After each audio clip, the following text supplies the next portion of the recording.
Audio Jungle. Hello dear students, how are you? I hope all students are fine and will be preparing your study. Today we will discuss about remaining rules of the passive voice and let's start.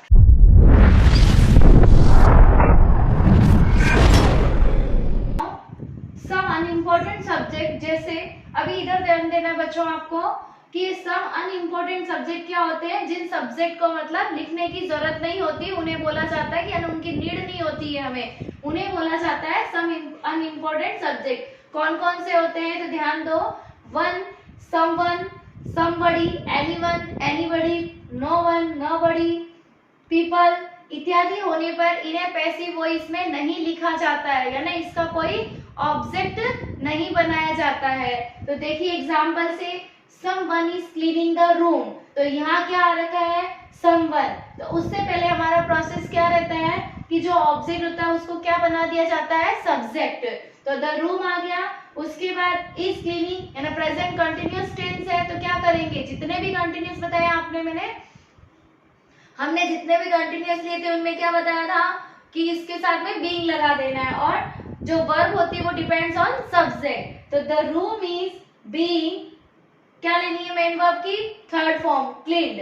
अब आगे हमें बच्चों यहाँ by someone लिखने की need नहीं होती है बिकॉज कि ये अनइम्पोर्टेंट सब्जेक्ट होते हैं इसलिए।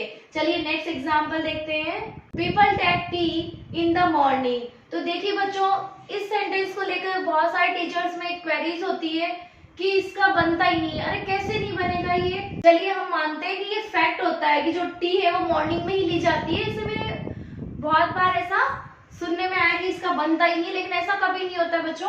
तो हमें ये ध्यान रखना है कि इसमें जो अनइम्पोर्टेंट सब्जेक्ट होता है उसको हमें नहीं लिखना है, हमें क्या करना है यहाँ से ऑब्जेक्ट लेना है टी, उसके बाद में ये प्रेजेंट सिंपल टेंस है तो चेंज इनटू प्रेजेंट कंटिन्यूअस। तो T is taken in the morning, in the morning क्या है हमारा एडवर्बियल पार्ट है। तो हमने क्या बताया था इससे पहले वाले रूल में कि जो ये एडवर्बियल जो पार्ट होता है उसको यथावत रखना है ना, जैसा है वैसे ही रख देना है। चलिए नेक्स्ट देखते हैं, no one can solve this question, और यहाँ पे कौन सा रूल यूज हो रहा है हमारा रूल नंबर 4। तो वहां देखिए कैन मॉडल का यूज हुआ है, क्या करेंगे कैन के साथ में बी करके उसके बाद वर्ब की थर्ड फॉर्म ले लेनी है। This question can not be, third जो एग्जाम्पल है वो पहले से ही हमें नेगेटिव सेंस दे रहा है, तो इट मीन इसका क्या करना है हमें नोट लगाना है। तो this question can not be solved, और हमने यहाँ पे क्या किया नो वन को लिखने की नीड नहीं थी। चलिए नेक्स्ट है, one should respect the elders. तो ये बच्चों आपके लिए होमवर्क है।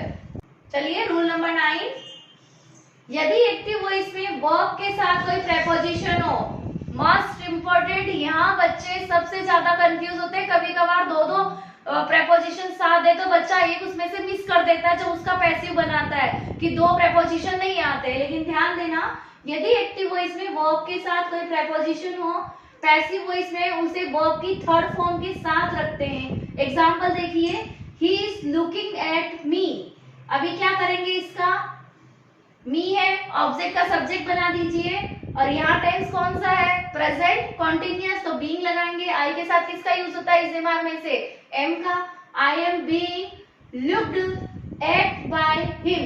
तो देखिए बच्चों यहाँ क्या करते हैं, सबसे ज्यादा मिस्टेक यही होती है कि यहाँ बाय प्रेपोजिशन आ रहे तो हम क्या करते हैं यहाँ पे एट को मिस कर देते हैं, वो ऐसा नहीं होता है, उसको क्या बोलेगा कि वर्ब की थर्ड फॉर्म के साथ ही रख देना है। चलिए नेक्स्ट देखिए, she laughed at me, तो क्या हो जाएगा laughed वर्ब की सेकंड फॉर्म है, पास्ट सिंपल टेंस है तो चेंज इनटू पास्ट कंटिन्यूअस। तो देखिए मी को क्या बना देंगे आई के साथ किसका यूज होता है was का, तो I was laughed at by her। चलिए नेक्स्ट देखते हैं बच्चों, मैं आज थोड़ा स्लो इसलिए ले रही हूँ इनको आपको समझाने के लिए कि मेरे पास में मैसेज आते हैं कि मैम थोड़ा सा आप स्लोली लीजिए। चलिए थर्ड एग्जाम्पल देखते हैं, She put on a new dress on her birthday। तो अभी क्या कर देंगे, a new dress was put on by her on her birthday। चलिए नेक्स्ट देखते हैं, we shall look into the matter। तो यहाँ क्या हमारा ये प्रेपोजिशन है, ध्यान रखना आप, और इसको वर्ब के बाद रख देना है। चलिए ये आपके लिए होमवर्क है। तो अगर आपको टीचिंग मैनर अच्छा लग रहा है तो आप अपने फ्रेंड्स के साथ में शेयर कीजिए ताकि आपके जो क्लासमेट्स है, फ्रेंड्स है, वो सभी इस क्लास को देख सके। ओके बच्चों, गुड नाइट।